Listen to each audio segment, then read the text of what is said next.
అని చెప్పేసి రేవంత్ రెడ్డి నేను ట్వీట్ చేయడం జరిగింది. నెల రోజుల ప్రస్థానం తృప్తినిచ్చింది.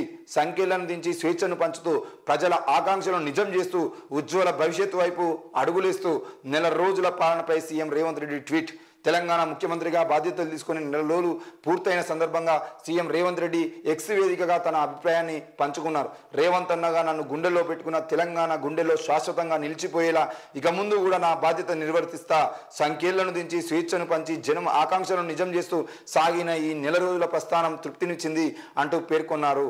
ఏది ఏమైనా కూడా గుండెల్లో పెట్టుకున్నారు, తప్పకుండా గుర్తుండేలా పనిచేస్తా అని చెప్పేసి రేవంత్ రెడ్డి అంటున్నాడు. మరి ఇట్లాంటి నెల రోజులకు సంబంధించిన విషయంలో కూడా నెల రోజుల పాటు మీరు ఏం చేసిరో ఒక శ్వేతపత్రం మీకు విడుదల చేసుకోండి.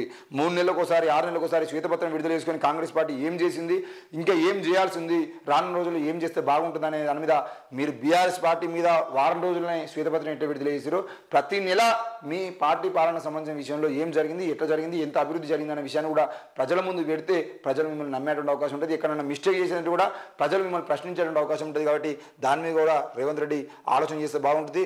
ఇక పార్లమెంట్ ఎన్నికలకు కోఆర్డినేటర్లు నియమిస్తూ ఏఐసిసి ఉత్తర్వులు.